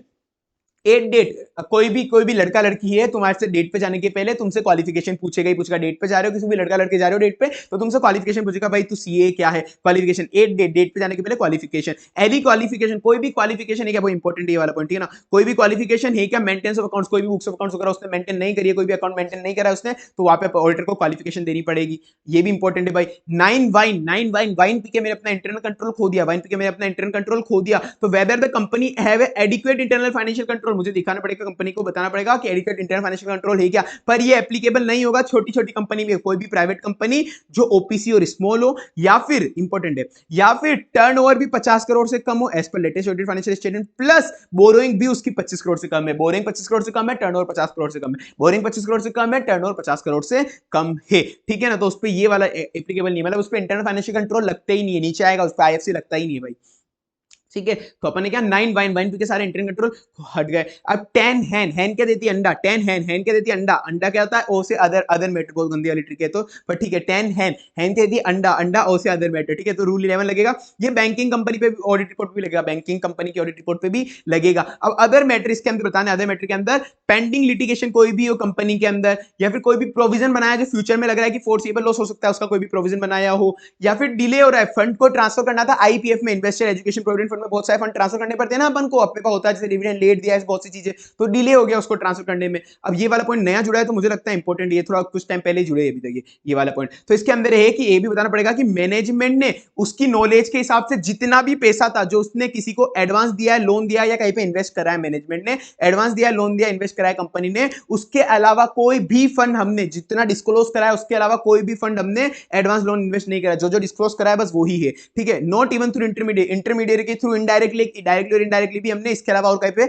advance loan intermediate वगैरह नहीं दिए, मनी लॉन्ड्रिंग को बचाने के चक्कर में दिया है पॉइंट कि इनडायरेक्टली डायरेक्टली आप दूसरी जगह पैसा नहीं लगा दो। वो तो था पैसे देने का, ये सेम है पैसे लेने का। No fund have been receive by the company, कोई भी फंड रिसीव नहीं हुआ है कंपनी का जो डिस्क्लोज करके है उसके अलावा, other than disclose in the notes, notes में इतना डिस्क्लोज करके है केवल वही आया है, including funding parties foreign entity से, डायरेक्टली इनडायरेक्टली उसके अलावा नहीं आया, जो हमने डिस्क्लोज नहीं करा तो ऐसा कुछ भी नहीं आया है। साथ में ऑडिट, ये ऊपर दो पॉइंट, उन दो पॉइंट पे ऑडिटर कमेंट देगा कि ऑडिटर के बिलीव में ऐसा कुछ आया है कि 1 और 2 को अगर उसने कंप्लाई नहीं करा हो तो ऑडिटर उन दो पॉइंट पे रिपोर्ट करेगा। Dividend declare and paid as per the compliance section 123, जैसे जो जो डिविडेंड की कंडीशन बताता है वो सारी कंप्लाई करी है। अकाउंटिंग सॉफ्टवेयर जो भी आप यूज ले रहे हो maintenance of books of accounts को मेंटेन करने के लिए, वो अकाउंटिंग सॉफ्टवेयर के अंदर प्रॉपर ऑडिट की ट्रेल है, प्रॉपर ऑडिट ट्रेल मतलब जो ट्रेस लोग है, ये एंट्री किसने पास करी, ये एंट्री किसने डिलीट करी, ये एंट्री किसने अल्टर करी, उसकी प्रॉपर ट्रेस लोग होनी चाहिए, वैसा वाला अकाउंटिंग सॉफ्टवेयर ही करो। ये फाइनेंशियल ईयर 2022-23 एंड ऑनवर्ड पे एप्लीकेबल होगा, फाइनेंशियल ईयर 22-23 और ऑनवर्ड पे एप्लीकेबल होगा। और जो ये ऑडिट ट्रेल होंगे वो प्रिजर्व होंगे as per the statutory requirement of record retention, जो भी 8 साल है कि बुक्स अब तक रिकॉर्ड करनी है, जो अभी तक 8 साल है, ठीक है ना। ये भी बताना है कि एक्सेस रिम्यूनरेशन पे करा है क्या डायरेक्टर को, अपन कंपनी एक लिमिट देता है ना 197, अगर लॉस वगैरह के केसेस के अंदर या बाकी केसेस के अंदर, कि अगर जो भी एक्सेस रिम्यूनरेशन कोई पे तो नहीं कराना, जितना बोलता है 197 सेक्शन 16 ऑफ कंपनीज एक्ट उतना ही रिम्यूनरेशन दिया है, ठीक है। अब उसके बाद अब उसके बाद अपने को, ठीक है, ऑडिटिंग स्टैंडर्ड फॉलो करने हैं, अब नीचे आते हैं, ठीक है, ये हो गया, फ्रॉड रिपोर्टिंग नीचे आ जाएगी अभी। और ये अपन को तो पता ही है भाई, गवर्नमेंट कंपनी माई बाप होता है क्या, गवर्नमेंट कंपनी का माई बाप कौन होता है, सीएनडीजी। तो गवर्नमेंट कंपनी के केस के अंदर सीएनडीजी की क्या राइट एंड पावर वगैरह होगी, बहुत सारी होगी भाई। सीएनडीजी के मेन इंपॉर्टेंट है, सीएनडीजी डायरेक्ट करेगी ऑडिटर को कि ऑडिट कैसे करनी है, फिर ऑडिटर भी बोलेगा 143 सबसे 567 इसी के ऑडिट कैसे करनी है, डायरेक्ट करेगा, फिर ऑडिटर भी बोलेगा कि आपने मुझे ये डायरेक्शन इशू करी थी, मैंने इन डायरेक्शन पे ये एक्शन लिया और उसका ये इंपैक्ट आया है, डायरेक्शन ये इशू हुई, मैंने ये एक्शन आया, इसका ये इंपैक्ट आया है। ये तो हो गया 143 सबसेक्शन 5। फिर 143 सबसेक्शन 6 के अंदर सप्लीमेंट्री ऑडिट होगी। सप्लीमेंट्री ऑडिट के अंदर सीएनडीजी करवा सकता है, सप्लीमेंट्री मतलब ऑडिट मेन ऑडिट हो गई, उसके बाद सप्लीमेंट्री ऑडिट और करा सकता है within 60 days from the receipt of audit report. ये वाली ऑडिट की रिपोर्ट आई, उसके within 60 days from the audit this receipt of this report, वो सप्लीमेंट्री एक और ऑडिट करा सकता है, वो करवा सकता है। और जो सप्लीमेंट्री ऑडिट कराएगा वो किसी भी पर्सन से करवा सकता है, जो भी वो ऑथोराइज करे किससे भी करवा सकता है। और जो भी सप्लीमेंट्री ऑडिट होने के बाद जो सीएनडीजी कमेंट देगा कि इस कंपनी में गलती है या नहीं है, जो भी कमेंट देगा सीएनडीजी, वो उस कंपनी वालों को, उन कंपनी वालों को सबको भेजने, जिन जिन मेंबर को भेजने, जिन जिन मेंबर को फाइनेंशियल स्टेटमेंट आप भेजते हो, उन उन मेंबर को हमारे सीएनडीजी के कमेंट भी भेजो कि कमेंट मारा है ये सीएनडीजी ने, तो वो उनको भी भेजो। Send by company to every person entitled to copy of audited FS and place before the AGM, AGM में भी उसके कमेंट रखे जाएंगे। टेस्ट ऑडिट की कोई भी लिमिट नहीं होती, सीएनडीजी में order to conduct and test audit भी करवा सकता है, वो किसी भी गवर्नमेंट कंपनी की उठा के, कोई भी टाइम लिमिट नहीं है। सप्लीमेंट्री ऑडिट के अंदर 60 दिन था, टेस्ट ऑडिट में कोई भी टाइम लिमिट नहीं है। फ्रॉड रिपोर्टिंग की ड्यूटी भाई इंपॉर्टेंट है, तुमको ऐसे बहुत, ये तो सबको आता है, आईपीसी से बचपन से पढ़ते हुए आए पे अपन, तो इसको फटाफट ले लेते हैं। 143 सबसेक्शन 12 कंपनी ये रिपोर्ट करता है। तो यहाँ पे कौन कौन से ऑडिटर को फ्रॉड रिपोर्ट करने पड़ेंगे? जो फ्रॉड ऑफिसर और एम्प्लॉय ने करे कंपनी के ऊपर, ऑफिसर और एम्प्लॉय ने करे, केवल वही फ्रॉड, अगर किसी आउटसाइडर ने करे या कंपनी ने करे वो फ्रॉड तो रिपोर्ट नहीं करना। अगर कंपनी पे फ्रॉड हुआ है, ऑफिसर और एम्प्लॉय ने ही करा है, तो ही वो रिपोर्ट करने। अगर फ्रॉड का अमाउंट लेस देन 1 करोड़ है, लेस देन 1 करोड़ है, अगर 1 करोड़ से कम है तो रिपोर्ट करना पड़ेगा ऑडिट कमेटी को, अगर ऑडिट कमेटी नहीं है तो बोर्ड ऑफ डायरेक्टर को, ठीक है ना। तो उसको क्या, with in 2 days of knowledge of fraud, जैसे ऑडिट को पता पड़ा 2 दिन के अंदर अंदर क्या बताएगा, इस नेचर का फ्रॉड है, इस पार्टी ने करा है इस अमाउंट का, इस नेचर का फ्रॉड है, इस पार्टी ने करा है इस अमाउंट का, इस नेचर का फ्रॉड है, इस पार्टी ने करा है इस अमाउंट का, ठीक है। कंपनी को भी डिस्क्लोज करना पड़ेगा उसकी बोर्ड रिपोर्ट के अंदर, बोर्ड रिपोर्ट के अंदर उसको डिस्क्लोज करना पड़ेगा कि ये फ्रॉड था, ये अमाउंट का, ये पार्टी का, ये तीनों सेम पॉइंट, और उन्होंने कंपनी ने क्या रेमेडियल एक्शन लिया है, ठीक है। और 1 करोड़ या 1 करोड़ से ऊपर का फ्रॉड है तो सेंट्रल गवर्नमेंट को बताना ही बताना पड़ेगा। सेंट्रल गवर्नमेंट को बताने के पहले वापस थोड़ी सी प्रोसीजर फॉलो करनी पड़ेगी कि आपको वही 2 दिन के अंदर, अपन यहाँ पे इनको बता रहे थे ना, सेम 2 दिन के अंदर बोर्ड ऑडिट कमेटी को बताओ, उनका रिप्लाई मांगो कि आपका इस फ्रॉड पे क्या कहना है। अगर 45 दिन के अंदर रिप्लाई आ गया तो अच्छी बात है, तो अपन को 45 दिन रिप्लाई आने के बाद अपन को 15 दिन के अंदर अंदर, 45 में रिप्लाई आ गया अगर उनका, तो अपन को 15 दिन के अंदर अंदर, नेक्स्ट 15 डेज के अंदर अंदर उनके अपनी रिपोर्ट और उनका जो रिप्लाई आया बोर्ड वगैरह का, वो रिप्लाई सीजी को फॉरवर्ड कर देना है। और अगर नहीं आया तो अपन बोल देंगे हमारी रिपोर्ट तो जाएगी फ्रॉड की, हम बोल देंगे कि हमने इनसे मांगा था रिप्लाई पर इन्होंने रिप्लाई दिया ही नहीं है।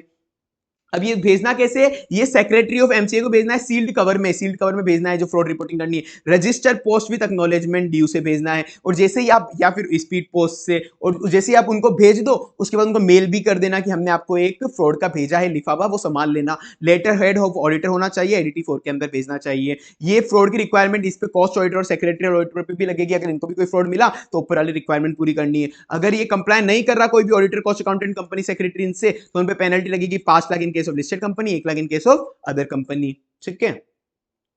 अब ब्रांच ऑडिटर नॉर्मल है, ब्रांच ऑडिटर कौन बन सकता है? ब्रांच ऑडिटर इंडियन कंपनी है तो या तो कंपनी ऑडिटर जो मेन कंपनी का ऑडिटर वो बन सकता है, या फिर कोई भी पर्सन जो 141 में क्वालिफाई, दूसरा सी भी बन सकता है। फॉरेन ब्रांच में कंपनी ऑडिटर बन सकता है, 141 में जो क्वालिफाई वो भी बन सकता है, या फिर फॉरेन ऑडिटर है, यूएस के अंदर कोई सब्सिडरी है ब्रांच है अपनी, तो वहां पे तो भाई यूएस का बंदा ऑडिट करेगा ना, वहां पे चार्टर्ड अकाउंटेंट जनरली ऑडिट नहीं करते ना, क्योंकि वहां पे तो यूएस पे करेगा, तो वहां का जो क्वालिफाइड बंदा है उनकी लॉस के अकॉर्डिंग वो बंदा वहां पे ऑडिट करेगा। तो ड्यूटी होती है ब्रांच ऑडिटर की, वो अपनी रिपोर्ट बनाए और वो मेन ऑडिटर को, पेरेंट ऑडिटर को भेजे, ठीक है। फ्रॉड रिपोर्टिंग की रिस्पांसिबिलिटी ब्रांच ऑडिटर पे भी लगती है। Fines and penalty of imprisonment, अब यहाँ पे देखो कि भाई fines and penalty company officer पे क्या लगेगी, ऑडिटर पे क्या लगेगी। तो कंपनीज के ऊपर अगर कंपनी ने कोई भी कॉन्ट्रावेंशन करा इन सेक्शन का 130 से लेकर 146, appointment of auditor, removal, qualification, remuneration, power, duties of auditor, service not render, signing, इसका कोई भी क्वालिफिकेशन कंपनी ने करा, 25,000 से 5 लाख, 25,000 से 5 लाख की पेनल्टी कंपनी पे लगेगी। और अगर ऑफिसर, और ऑफिसर पे क्या लगेगी पेनल्टी, 10,000 से 1 लाख और 1 साल की इंप्रिजनमेंट, और बोथ 10,000 से 1 लाख, पहले तो 25,000 से 5 लाख कंपनी, 10,000 से 1 लाख ऑफिसर, या फिर 1 साल की इंप्रिजनमेंट, या फिर बोथ,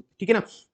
और अगर ऑडिटर ने वायलेशन करा इन सेक्शन का 139 अपॉइंटमेंट, 143 उसकी पावर ड्यूटी का, या फिर जो सर्विस को रेंडर नहीं करनी चाहिए वो करी, साइन नहीं करी, या फिर गलत तरीके से साइन करी 145 के अंदर, तो उस पे अगर ये अनविलिंगली करा, ये डिफॉल्ट उसने अनविलिंगली करा, तो 25,000 से 5 लाख, या फिर 4 times of remuneration whichever is less. 25,000 से 5 लाख या 4 times of remuneration whichever is less. पर अगर विलफुल जानबूझ के गलती कर रहा है भाई, तो उसको एक तो 1 साल की सजा देंगे ही देंगे, प्लस 1 साल की सजा देंगे देंगे, प्लस फाइन लगेगा उसके ऊपर 50,000, यहाँ पे तो 25,000 था, यहाँ पे डबल कर दिया इन्होंने, मिनिमम ही 50,000 और मैक्सिमम 25 लाख, या फिर 8 टाइम्स ऑफ रिम्यूनरेशन, यहाँ पे 4 टाइम्स था, यहाँ पे 8 टाइम्स कर दिया, 25 लाख और 8 times of remuneration whichever is less, ठीक है, विचएवर इज लेस, इतना मैक्सिमम हो जाएगा।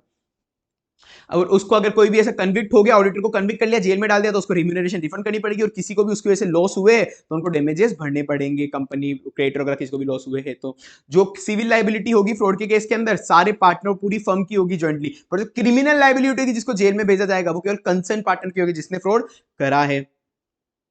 उसके बाद कॉस्ट ऑडिटर और कॉस्ट रिकॉर्ड और कॉस्ट ऑडिट की बात आती है। सेंट्रल गवर्नमेंट बोल सकता है कि इन लोगों को कॉस्ट रिकॉर्ड मेंटेन करने, इन लोगों को कॉस्ट ऑडिट करानी है, तो ठीक है ना। अब उसके अंदर सबसे पहले कॉस्ट रिकॉर्ड की रिस्पांसिबिलिटी किस पे लगती है? फॉरेन कंपनी पे भी लगती है भाई, फॉरेन कंपनी पे भी लगेगी। 2 एंटिटी होती है, एक तो रेगुलेटेड, नॉन रेगुलेटेड। रेगुलेटेड के अंदर जो जो भी अपन की डे टू डे नेसेसरी चीजें, वैसे याद करो, फोन तुमको चाहिए चाहिए, गाड़ी चलाने के लिए पेट्रोल चाहिए चाहिए, दवाइयां तो चाहिए, मीठा खाने पीने को तो चाहिए ही चाहिए, ये सारी इंपॉर्टेंट चीजें चाहिए चाहिए। फोन चाहिए, इलेक्ट्रिसिटी चाहिए चाहिए फोन चार्ज करने के लिए, रबड़ने के लिए पेट्रोल तो चाहिए ही चाहिए, और खाने पीने के लिए ड्रग्स और शुगर तो चाहिए ही चाहिए, ठीक है। और एक फर्टिलाइजर एक और जोड़ लो, ठीक है ना। तुम गोबर तो क्या ही खाते होंगे बाकी, पर ठीक है। तो उसके बाद अब तुमको नॉन रेगुलेटेड सेक्टर, अब ये बड़े बड़े चीजें sector, iron steel rubber cement, iron steel rubber cement, बड़ी बड़ी चीजें, ठीक है ना। तो इनका अगर किसी का भी हैविंग अ टर्नओवर 35 करोड़ से ज्यादा, 35 करोड़ से ज्यादा चले गए इनका टर्नओवर, तो उनको इमीडिएटली प्रीसीडिंग फाइनेंशियल ईयर में तो उनको कॉस्ट रिकॉर्ड मेंटेन करने, कॉस्ट का रिकॉर्ड मेंटेन करना है 35 करोड़ में। अब ये तो कॉस्ट रिकॉर्ड मेंटेन करना था, अब इस कॉस्ट रिकॉर्ड की ऑडिट भी करानी है अगर turnover for the preceding financial year,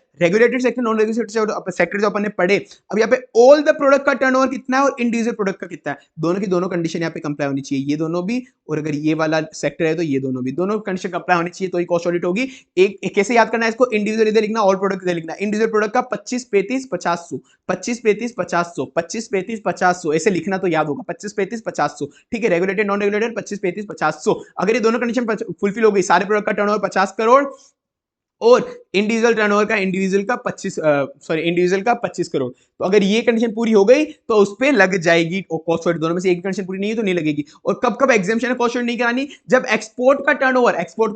exceed कर रहा है, एक्सीड इक्वल नहीं, एक्सीड कर रहा है 75% ऑफ टोटल रेवेन्यू, इंपॉर्टेंट है 75% ऑफ टोटल रेवेन्यू एक्सीड कर रहा है एक्सपोर्ट का टर्नओवर, तो कॉस्ट ऑडिट नहीं करानी। अगर मैं एसईजेड के अंदर हूं तो मेरे को कॉस्ट ऑडिट नहीं करानी। मैं जनरेशन ऑफ इलेक्ट्रिसिटी कर रहा हूं मैं फॉर कैप्टिव कंजम्पशन, एक यूनिट के लिए दूसरी यूनिट इलेक्ट्रिसिटी बना रही है फॉर कैप्टिव कंजम्पशन, तो मुझे कॉस्ट ऑडिट नहीं करानी। कॉस्ट ऑडिटर कौन हो सकता है, कॉस्ट अकाउंटेंट हो सकता है भाई, कंपनी ऑडिटर नहीं बन सकता, कंपनी ऑडिटर नहीं बन सकता, कॉस्ट ऑडिटर बन सकता है। अब ठीक है, इसको अपॉइंटमेंट कौन करना है, with in 180 days of commencement of every year उसको अपॉइंट करना पड़ेगा। अब ये देख लो एक बार फटाफट, ज्यादा इंपॉर्टेंट है नहीं। Cost auditor to board of director, cost audit report submit कैसे होगी, कॉस्ट ऑडिटर सबमिट करेगा बोर्ड ऑफ डायरेक्टर को within 180 days from close of financial close के 180 डेज के अंदर अंदर, फिर जैसे ही उसको अपने को रिपोर्ट मिल गई अपन सेंट्रल गवर्नमेंट को सबमिट करेंगे with in 30 days from receipt of cost report, ठीक है ना। तो पहले कॉस्ट ऑडिटर बीओडी को देगा, फिर बीओडी सीजी को देगा। आईएफसीएफआर के अंदर भाई ऐसा है 143 सबसेक्शन 3 डील करता है। आईएफसीएफआर को याद कैसे करना है, इंटरनल फाइनेंशियल कंट्रोल जो कंपनी को मेंटेन करने पड़ते हैं, अपन ने ऊपर पढ़ा था 143 सबसेक्शन 3 के अंदर। इंटरनल फाइनेंशियल कंट्रोल किस किस पे एप्लीकेबल नहीं होते वो भी अपन ने पढ़ा था ऊपर। इंटरनल फाइनेंशियल कंट्रोल जो मैं तुमको बोला था, छोटी छोटी कंपनियां, प्राइवेट कंपनी, ऐसे सारी लिस्टेड और अनलिस्टेड कंपनी में अप्लाई होंगे, स्टैंडर्ड कौन सीएफएस दोनों पे अप्लाई होंगे, पर इन छोटी कंपनी पे नहीं होंगे। ओपीसी स्मॉल, टर्नओवर जिसका 50 करोड़ से कम है, और aggregate boring from bank FI any board corporate is less than 25 crore, छोटी छोटी कंपनी है, बोरिंग 25 करोड़ से कम है, टर्नओवर 50 करोड़ से कम है, तो इन पे आईएफसी लगता ही नहीं है। अब आईएफसी याद कैसे करना है, कोई भी पॉलिसी एंड प्रोसेस है जो बिजनेस की एसेट को फ्रॉड से बचा रही है, बिजनेस की एसेट को फ्रॉड से बचाना है तो क्या करना पड़ेगा, उनका अकाउंटिंग रिकॉर्ड मेंटेन करना है। बिजनेस की एसेट को अगर फ्रॉड से बचाना है तो उनका अकाउंटिंग रिकॉर्ड मेंटेन कर लो, बिजनेस की एसेट को फ्रॉड से बचाना है तो उनका अकाउंटिंग रिकॉर्ड मेंटेन कर लो। इफिशिएंट कंडक्ट ऑफ बिजनेस के लिए जो भी पॉलिसी एंड प्रोसीजर चाहिए, सेफ गार्डिंग ऑफ एसेट के लिए जो भी पॉलिसी प्रोसीजर चाहिए, prevention and detection of fraud के लिए जो भी पॉलिसी प्रोसीजर चाहिए, accuracy completeness of accounting record जो भी पॉलिसी चाहिए, रिलायबल फाइनेंशियल इंफॉर्मेशन के लिए जो भी पॉलिसी चाहिए। आईएफसीएफआर क्या है, जो आईएफसी पढ़ा ना वो फाइनेंशियल रिपोर्टिंग पे लगा देंगे, फाइनेंशियल स्टेटमेंट पे लगा देंगे। फाइनेंशियल रिपोर्टिंग मतलब स्टार्टिंग से लेकर एंड तक फाइनेंशियल स्टेटमेंट बनाना है, तो अब उसके लिए अपन को जो जो अच्छे काम करने हैं वो पूरा आईएफसीएफआर के अंदर आ जाएगा कि रिकॉर्ड सही मेंटेन करो, जो एफएस बनाओ गैप के अकॉर्डिंग बनाओ, अनऑथराइज एक्वायर वगैरह मत करो, डिस्पोज मत करो असेट को, तो रिलायबल रहेगा अपना फाइनेंशियल रिपोर्टिंग और फाइनेंशियल स्टेटमेंट। आईएफसीएफआर की रिस्पांसिबिलिटी किस किस की है, 134 के अंदर डायरेक्टर की रिस्पांसिबिलिटी है, 143 बोलता है कि ऑडिटर की भी रिस्पांसिबिलिटी है कि वो उसको ओपिनियन दे, 177 बोलता है कि ऑडिट कमेटी भी मंगवा सकती है डाटा ऑडिटर से। शेड्यूल 4 बोलता है इंडिपेंडेंट डायरेक्टर की रिस्पांसिबिलिटी है। रूल 8 बोलता है कि डायरेक्टर को रिपोर्ट करना है एडिक्वेसी अबाउट आईएफसीएफआर। एक बार रीड कर लो, ज्यादा इंपॉर्टेंट नहीं है, ठीक है। Period cover balance sheet date के ऊपर जनरली करते हैं अपन, बाकी इंटरिम डेट पे भी कर सकते हैं। और कोई भी आईएफसीएफआर कोई भी कंट्रोल लगा आईएफसी का कि ड्यूरिंग द ईयर सही ऑपरेट नहीं कर रहा है, पर ईयर एंड तक आते आते सही काम करने लग गया, कंपनी ने रेक्टिफाई कर दिया, तो सही है, चलेगा भाई, रिपोर्टिंग अच्छी करो, बुरा मत बोलो कंपनी के बारे में, मतलब अनक्वालिफाइड ओपिनियन देनी है। नफरा मुझे लगता है बहुत इंपॉर्टेंट है, इसका शायद आज तक शायद इसका कोई क्वेश्चन नहीं आया, आया तो एक आध बार आया होगा, हाँ ये आया था, इसका ये वाला क्वेश्चन आया था एप्लीकेबिलिटी का, बाकी मुझे लगता है इंपॉर्टेंट है। अभी कंस्टिट्यूशन सीजी करेगी, ठीक है। फंक्शन क्या होता है ये एक बार पढ़ लो। नफरा एक तरह से होता है, नफरा बॉडी बना दी है आजकल गवर्नमेंट ने कि बहुत सारे सीए के फ्रॉड, सीए फर्म के फ्रॉड सामने आ रहे हैं, हर कभी ऑडिट में लोचे लोचा हो रहा है, हर कभी फ्रॉड निकल रहा ही निकल रहा है ना। तो आए दिन फ्रॉड निकलते जा रहा है, तो सीजी ने एक सेपरेट बॉडी सेटअप कर ली नफरा की, अगर कभी भी चार्टर्ड अकाउंटेंट गलती करेगा बड़ी बड़ी ऑडिट में तो तुम गला मोड़ देना इसका, तुम इनका गला मोड़ देना। जैसे क्वालिटी रिव्यू बोर्ड होता है ना, वो तो उसका तो कुछ रोल रह ही नहीं गया, सीजी रहता है कि कभी भी अगर ऑडिटर ने गलती करी तो उसका गला तुम मोड़ देना। तो वो क्या करेगा, वो बताएगा कि कैसे कैसे चार्टर्ड अकाउंटेंट अपनी क्वालिटी इंप्रूव कर सकते हैं, क्या क्या अकाउंटिंग स्टैंडर्ड अपन नए ला सकते हैं, क्या क्या ऑडिटिंग स्टैंडर्ड नए ला सकते हैं, ये चीजें नफरा करेगा, ठीक है। तो नफरा क्या करेगा, रिकमेंड करेगा सीजी को accounting and auditing policy, recommend भी करेगा, उनको मॉनिटर भी करेगा कि अकाउंटिंग एंड ऑडिटिंग स्टैंडर्ड पहले रिकमेंड करे, मॉनिटर भी करेगा कि हाँ भाई वो सही चल भी रहे हैं, वो लोग फॉलो भी कर रहे हैं, और ओवरसी भी करेगा, उनको देखेगा भी लोगों को कि क्वालिटी ऑफ सर्विस जो प्रोफेशन चार्टर्ड अकाउंटेंट वगैरह है वो सही तो दे रहे हैं ना, वरना उनको सजेस्ट करेगा कि ऐसे और अच्छी अच्छी तरीके से तुम कैसे काम कर सकते हो, इंप्रूवमेंट कैसे कर सकते हो। एप्लीकेबल किस किस पे होगा भाई? नफरा। नफरा केवल बड़ी बड़ी चीजों को देखेगा। लिस्टेड कंपनी तो हर जगह भाई फंसती फंसती, तुमको पता ही है, चाहे इन इंडिया में हो चाहे आउटसाइड इंडिया में हो, अगर अपना बंदा वहां पे ऑडिट कर रहा है, अपना बंदा ऑडिट कर रहा है उसकी, तो आएगा ही आएगा, नफरा लगेगा ही लगेगा। पब्लिक कंपनी पे भी लगेगा अगर 50,000 500 सॉरी 500,000 500 की लिमिट हो गई, 500,000 500 की लिमिट लग गई, 500,000 500 500,000 500 500,000 500 500,000 500 500,000 500 paid up share capital turnover outstanding loan, paid up share capital turnover outstanding loan debenture deposit same ही आउटस्टैंडिंग लोन, एक बार यू याद कर लो, ठीक है ना। तो paid up share capital turnover outstanding loan 500,000 500 500,000 500, ठीक है। अगर ये हो रहा है अनलिस्टेड पब्लिक कंपनी पे भी तो उस पर भी लग जाएगा। तो ये बड़ी बड़ी कंपनी की बात हो रही है, लिस्टेड अनलिस्टेड में बड़ी, और ये तो भाई बड़ी होती है, दिखने में बड़ी लगती है, इंश्योरेंस, बैंकिंग, इलेक्ट्रिसिटी,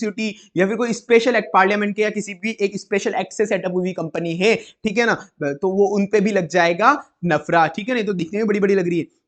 या फिर कोई नफरा बोल दे कि पब्लिक इंटरेस्ट के अंदर सेंट्रल गवर्नमेंट बोल दे कि यार ये एंटिटी पब्लिक इंटरेस्ट में ज्यादा अच्छे काम करती है, तो पब्लिक इंटरेस्ट में रहेगा, अच्छा रहेगा कि ये कंपनी कोई फ्रॉड ना करे, तो ही अच्छा रहेगा, तो इसको भी तुम ही संभाल लो, ठीक है। और एक और है, कोई भी रजिस्टर्ड जो आउटसाइड इंडिया, कोई भी बॉडी कॉर्पोरेट, कोई भी बॉडी कॉर्पोरेट, सिर्फ कंपनी की बात नहीं हो रही, body corporate other than company की बात भी हो रही है, यहाँ पे ध्यान रखना, बॉडी कॉर्पोरेट बहुत सारे होते हैं, तो कोई भी body corporate outside India register हो, जो सब्सिडरी और एसोसिएट हो इन लोगों की, इन लोगों की सब्सिडी और एसोसिएट है, जो बाहर की साइड रजिस्टर है, आउटसाइड इंडिया रजिस्टर है, ठीक है ना, और उन सब्सिडरी की इनकम और नेटवर्थ, या तो इनकम या फिर नेटवर्थ एक्सीड कर रही है 20% ऑफ कंसोलिडेटेड इनकम और नेटवर्थ, ठीक है ना, मतलब respectively 20% of income, consolidated income या 20% ऑफ कंसोलिडेटेड नेटवर्थ अगर बाहर वाली सब्सिडरी की है, तो उन पे भी नफरा लग जाएगा। एक बार किसी पे नफरा लगा तो नेक्स्ट के 3 सालों में भी फ्री पे नफरा लगेगा ही लगेगा, फ्री में, चाहे ऊपर वाली कंडीशन सीज हो गई तो भी नेक्स्ट के 3 सालों में नफरा लगना ही लगना है, उस पर एक बार लग गया तो। जो भी बॉडी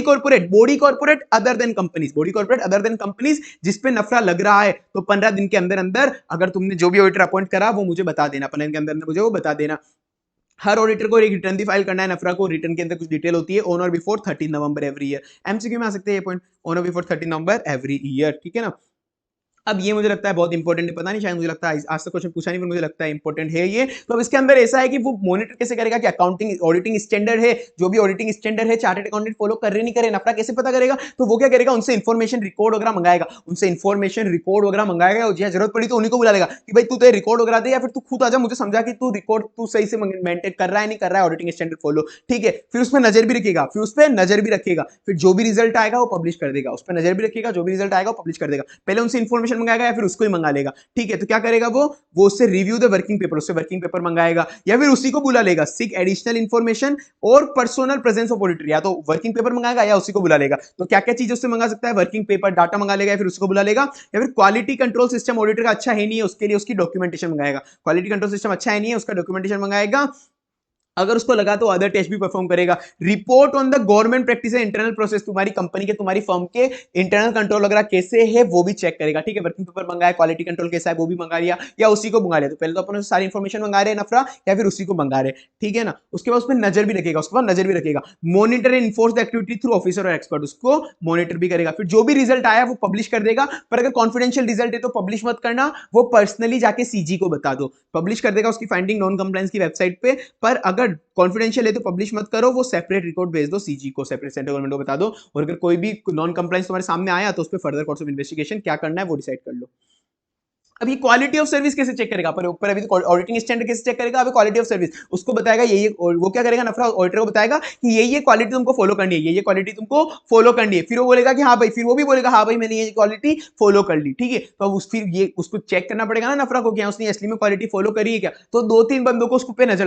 रखने के लिए भेज देगा, 2-3 बंदों को उस पर नजर रखने के लिए भेज देगा, वो बोलेगा ये क्वालिटी ऐसी चीजें तुम फॉलो करो, ठीक है। Director auditor to make measure for improvement in audit quality, वो डायरेक्ट करेगा कि मेजर की ये मेजर तुम लोग इंप्रूव करने के लिए, बोलेगा कि हाँ ये मेजर मैंने ले लिए। Auditor make the requirement improvement and report to the नफरा, ठीक है। वो रिक्वायरमेंट अब इंप्रूवमेंट लेके रिपोर्ट कर देगा नफरा को, हाँ भाई मैंने कर लिए। फिर ये लोग उस पर नजर भी रखेंगे कि उसने करा नहीं करा। नफरा शेल मॉनिटर द इंप्रूवमेंट, या फिर नफरा खुद करेगा, या फिर वो नफरा क्वालिटी रिव्यू बोर्ड को रख देगा, तुम नजर रखो, या फिर वो किसी असिस्टेंस की एक्सपर्ट की असिस्टेंस ले लेगा कि तुम इस पर नजर रखो। इन तीन में से कोई भी उस पर नजर रख सकता है। पेनल्टी क्या क्या हो सकती है, नफरा इन पे पेनल्टी क्या क्या डाल सकता है ऑडिटर्स पे, अगर इंडिविजुअल है तो 1 लाख से 5 lakh, maximum 5 lakh, 5 times of fees, 1 lakh से 5 टाइम्स ऑफ फीस, और अगर फर्म है तो 5 लाख से 10 टाइम्स ऑफ फीस, ठीक है ना। तो 1 का 5 कर दिया, 5 का 10 कर दिया, ध्यान रखना फर्म के केस के अंदर। उनको डिबार भी कर सकता है कि अब तुम प्रैक्टिस नहीं कर पाओगे, मतलब तुम ऑडिटर नहीं बन पाओगे और किसी भी का भी वैल्यूएशन नहीं कर पाओगे as per companies act 247। Minimum debar कब तक कर सकते हैं, minimum period of 6 year, maximum period of 10 year, maximum period of 10 year 6 month से 10 ईयर। ठीक है। वैसे मोस्टली सारे क्वेश्चन कवर हो गए, मुझे नहीं लगता मुझे कोई क्वेश्चन कराने की जरूरत है, क्योंकि मैं तुमको पढ़ाऊंगा, तुमको अपना भी आएगा। मैनेजिंग ऑडिटर ने अपॉइंट करा डायरेक्टर, भाई गलत है, मैनेजिंग ऑडिटर कर ही नहीं सकता, मैनेजिंग डायरेक्टर कर ही नहीं सकता है, बीओडी करेगा पहला ऑडिटर तो अपॉइंट। अब ये चीजें फटाफट फटाफट एक बार तुमको देखना हो तो देख लेना, पर जो भी क्वेश्चन इंपॉर्टेंट थे मैंने सारे हाथों हाथ ही करा दिए तुम्हारे। अपॉइंटमेंट करा, सब्सिक्वेंटली उस मिस्टर बजाज ने ज्वाइन कर ली, मतलब वो कॉमन ऑडिटर वाला पॉइंट, कॉमन ऑडिटर के अंदर वैकेट करना पड़ेगा, ऑफिस बाय डिस्क्वालीफाई है। अपॉइंट करा 11 साल के लिए, कर सकते हैं क्या भाई, मैक्सिमम एक टर्म के लिए कर सकते हैं, और अगर फर्म है तो 2 टर्म के लिए, वो भी एक एक टर्म करके, एक साथ नहीं कर सकते। मैक्सिमम एक बंदा 20 ऑडिट कर सकता है, तो फर्म कितनी ऑडिट कर सकती है, 5 पार्टनर है उस फर्म के अंदर, तो वो फर्म मिला के 5 इंटू 20 100 कंपनी ऑडिट कर सकती है। पर एक बंदा तो 20 ही कर सकता है, एक पार्टनर 20 ही कर सकता है, तो अगर कोई भी एक पार्टनर 20 कर सकता है, 4 ऑडिट उसके पास पहले से, तो 16 ऑडिट और ले सकता है वो पार्टनर। पर उसके अंदर वो लिमिट के अंदर वो नहीं देखेंगे, private company, small company, government company, वो कितनी भी कर ऑडिट चलेगा। तो ये वाले क्वेश्चन है, मतलब सारे मैक्सिमम सब कुछ कवर ही है, इसीलिए मेरे को लगता नहीं कुछ कराने की जरूरत है। मैंने एक आधा टिक और मारा था शायद, मतलब ऐसे सब, एक बस नया क्वेश्चन एक था वो तुमको कराना था मुझे। नया क्वेश्चन कहा गया वो, फॉरेन ट्रिप पे एक्सपेंसेस, मतलब पर्सनल एक्सपेंसेस वो क्लेम कर रहा है, फॉरेन ट्रिप पे घूम के आ रहा है डायरेक्टर, तो अपने पढ़ा था पर्सनल एक्सपेंसेस वो क्लेम नहीं कर सकता, पी एंड एल में ई से एक्सपेंस था 143 1 सब्सिडी नहीं के अंदर, पर्सनल एक्सपेंस वो क्लेम नहीं कर सकता, यहाँ पे रिपोर्टिंग करनी पड़ेगी। एक्सपेंडिचर का प्रूफ दो कि वो आपके पर्सनल नहीं है, ऑफिस काम के लिए थे। ये वाला इंक्वायर इनटू प्रोप्राइटरी मैटर के अंदर ये क्वेश्चन एक नया है, शायद एमटीपी का क्वेश्चन था ये कोई। तो अब इसके अंदर की लोन अगर कंपनी ने दिया है इन ल्यू ऑफ हाइपोथेटिकेशन, हाइपोथेटिकेशन लिया है गुड्स के ऊपर, तो लोन दिया है, तो आप एज ए ऑडिटर क्या क्या डॉक्यूमेंट चेक करोगे, मैं देखूंगा कि डीड ऑफ हाइपोथेटिकेशन चेक करूंगा, सीधी बात है, लोन हाइपोथेटिकेशन के बदले है तो, और स्टेटमेंट ऑफ स्टॉक, जिसके बदले लोन दिया है वो चीज तो चेक करूंगा, स्टॉक के बदले लोन दिया है तो स्टॉक का स्टेटमेंट देखूंगा कि स्टॉक पूरा है नहीं है। डिबेंचर की कॉस्ट क्या कहेंगे, डिबेंचर अपन ने इशू करा है या फिर बोनस शेयर अपन ने इशू करा, तो इसकी कॉस्ट क्या मानी जाएगी, डिबेंचर की कॉस्ट बुक वैल्यू मानी जाएगी। बोनस शेयर इशू करते हैं तुमको ऑलरेडी पता होगा, एवरेज कॉस्ट जाती है बोनस की, कोई प्राइस तो होती नहीं है, तो एवरेज हो जाता है उसके कॉस्ट, तो एवरेज कॉस्ट मानी जाएगी। ऐसे होता है ना, अपन ने जो पढ़ा था, अपन ने एफ के अंदर 143 सबसेक्शन 1 एफ के अंदर की जो भी शेयर इशू करते हैं वो 4 कैश इशू करते हैं। समझो अपन ने किसी से लोन ले रखा था, अपन ने एज ए कंपनी अपन ने किसी से लोन ले रखा था, फिर अपन ने उसका लोन वेव ऑफ कर दिया, लोन वेव ऑफ कर दिया, उसके बदले उसको शेयर्स इशू कर दिए, उसके बदले उसको शेयर इशू कर दिए। तो जो लोन का पहले पैसा ले तो रखा था ना, मतलब पैसा आया तो था ना अपने पास, वो एक तरीके से यही तो है कि अपन ने शेयर पैसों के बदले में इशू करे, फॉर कैश इशू करे। हाँ भाई, ये मानेंगे कि deem to subscribe for cash, deem to subscribe for cash है। ठीक है, चाहे पैसा बाद में नहीं आया, पहले तो आ गया था ना लोन का, अपने लोन वेव करा। ठीक है, तो ये वाली मैं वीडियो अभी खत्म कर रहा हूं, इसका एक पार्ट 2 है, सारे इंपॉर्टेंट प्रोसेस एक तरह के हो गए, इसका पार्ट 2 है जो अदर ऑडिट वाला सेक्शन नहीं है, जितने भी सीएसआर वाले, एलएलपी ऑडिट है, ये सारे जो भी अदर अदर क्वेश्चन थे, बुक्स ऑफ अकाउंट 128 सेक्शन वाला, वो वाली वीडियो में नेक्स्ट अपलोड कर रहा हूँ। देखनी है, वो नहीं देखी तो तुमको पाप लगेगा, मैं कह रहा हूँ एग्जाम में तुम पछताओगे, मैं कह रहा हूँ तुमको पाप लगेगा, भगवान जी पाप देंगे तुमको। वो वीडियो देखनी है भाई, वो इंपॉर्टेंट है, आजकल बहुत आ रही है वो एग्जाम के अंदर। ठीक है, तो वो वीडियो मैं अलग से दे रहा हूँ, वो अलग से देखना।